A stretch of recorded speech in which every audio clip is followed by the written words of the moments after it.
নমস্কার বন্ধুরা, সবাই কেমন আছেন? আশা করি সবাই ভালো আছেন। তো আজকে কি রান্না বান্না চলছে দেখেন।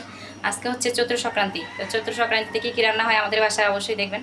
অনেকেই হয়তো করে, কিন্তু আমরাও করি। তার মধ্যে দেখুন কী রান্না বান্না হয় আজকে। আম ডাল রান্না হবে, তার জন্য এখানে আম কেটে নেওয়া হয়েছে, ডালের আম।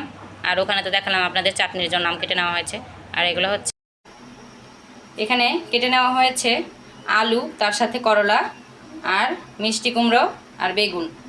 তার সাথে দিব আমি ডাটা। এগুলি দিয়ে একটা তরকারি করা হবে। তো আজকে তো তিতার তরকারি খায়, আবার তিতার ডাল খায়, অনেকে টক ডাল খায়।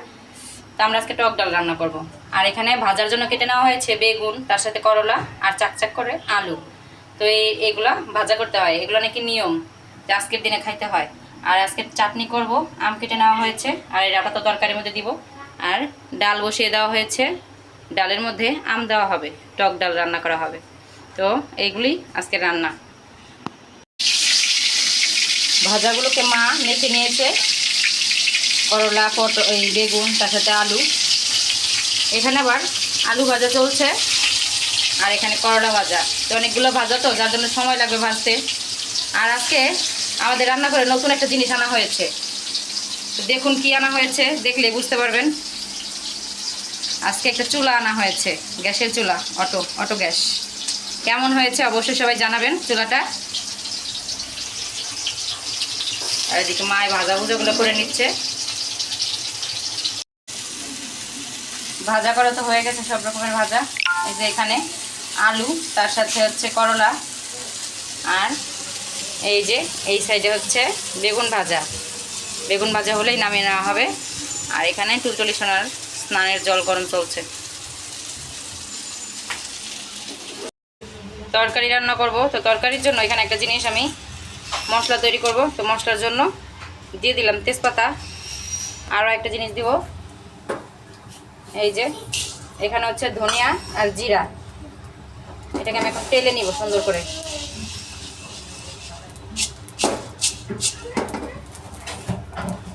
একদম হালকা করে তেলে নিব, ঘ্রাণ বেরোলেই নামিয়ে নিব।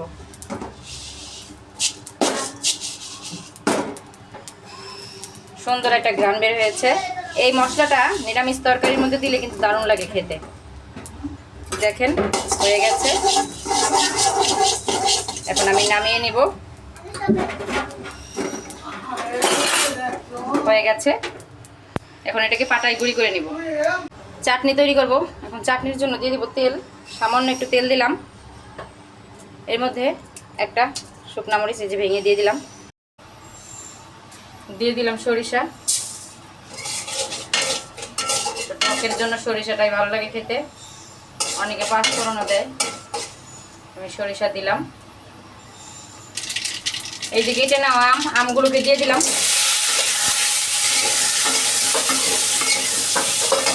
এর মধ্যে সামান্য একটু হলুদের গুঁড়ো দিব, সামান্য একটু হলুদের গুঁড়ো দিলাম, তাহলে কালারটা খুব সুন্দর আসবে। এখন দিয়ে দিব আমি জল। এখন দিয়ে দিব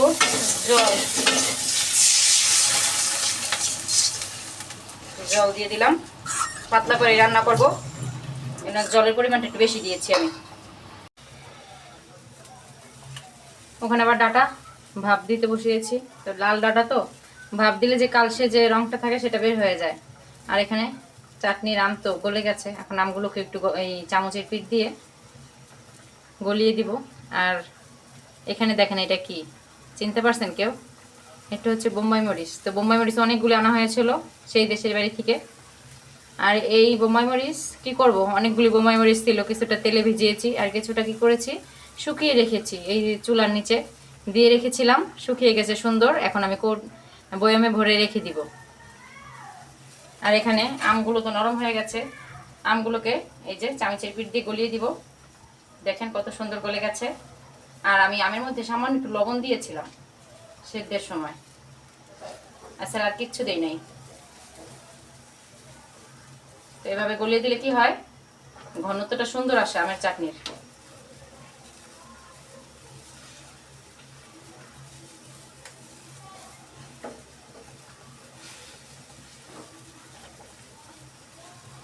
তো চাটনি বানানো একদমই সহজ, বেশি সময় লাগে না।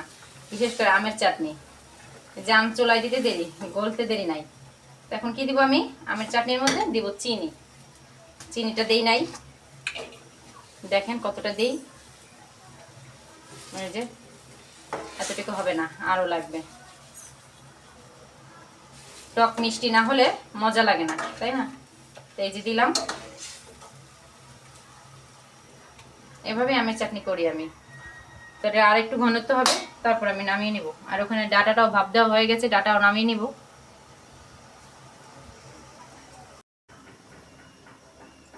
এদিকে তো কড়াই বসিয়ে দিয়েছি তরকারি রান্নার জন্য।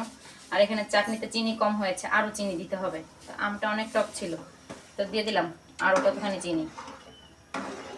আর এখন তরকারি বসাবো আমি। তেলের মধ্যে দিয়ে দিব আমি এই যে কেটে রাখা সবজিগুলোকে, কেটে ধুয়ে রেখেছিলাম। এখন এই যে সবজিগুলোকে এক এক করে দিয়ে দিচ্ছি তেলের মধ্যে, ভেজে নিব আগে সবজিগুলোকে আমি। আর এখানে কি কি দিয়েছি সেটা তো বললাম আপনাদের।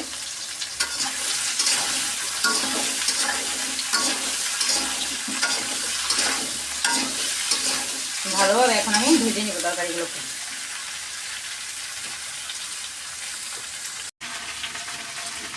তো আগেরকার দিনে তো অনেক আনন্দ হতো গ্রাম অঞ্চলের দিকে, আর এখন শহরের দিকে তেমনভাবে কোনো অনুষ্ঠান হয় না।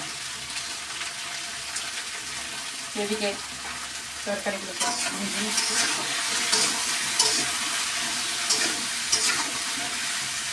নিরামিষ তরকারি তেমন একটা রান্না করা হয় না আমাদের বাসায়। আমাদের বাসায় কেউ নিরামিষ তরকারিটা অত ভালো খায় না। তো আজকে রান্না করলাম, তার সাথে বিভিন্ন রকমের ভাজা, দেখি কে কতদূর খায়। এই জন্যই নিরামিষ তরকারির মধ্যে আমি কি করি, ওই যে ভাজা মশলাটা যেটা দেখালাম আপনাদের, জিরা, ধনিয়া, তার সাথে তেজপাতা, ওইটাকে একদম গুঁড়ো করে তারপরে নামানোর আগে তরকারির মধ্যে দিয়ে নামাই, এরকম করি। ওইটাতে ঘ্রাণ আসে সুন্দর তরকারির একটা।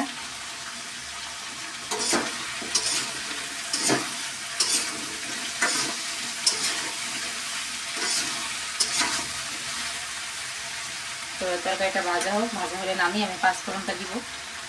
পাঁচফোড়ন দিয়ে আজকে নিরামিষ তরকারি রান্না করবো। আর এদিকে চাটনিও হয়ে গেছে, চাটনিও নামিয়ে নিব, তাহলে কমপ্লিট। পাঁচফোড়নটাকে ভেজে নিয়েছে আরেকটা কড়াইতে, আর এই কড়াইতে তো ভাজা প্রায় হয়ে এসেছে। এই জন্য আমি এখানে পাঁচফোড়নটাকে ভেজে নিচ্ছি।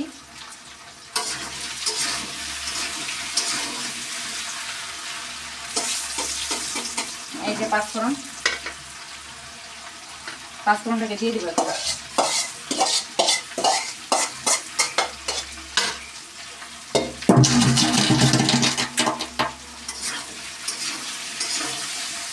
আর দিব ডাটাগুলোকে যে ভাপিয়ে রেখেছিলাম, এই ডাটাগুলো দিয়ে দিব।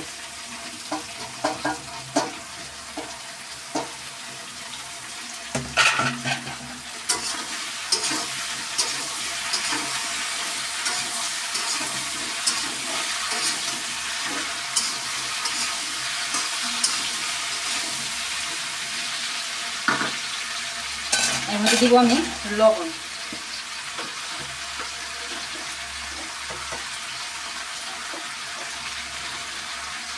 স্বাদ মতো লবণ দিয়ে দিলাম।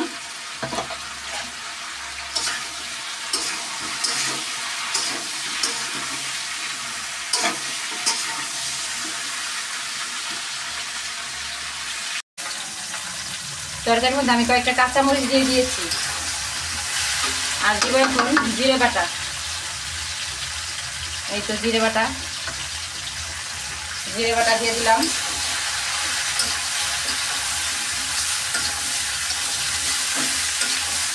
আর দিব একটু হলুদের গুঁড়ো, অল্প পরিমাণে দিব হলুদের গুঁড়ো, তাহলে কালারটা ভালো লাগবে দেখতে।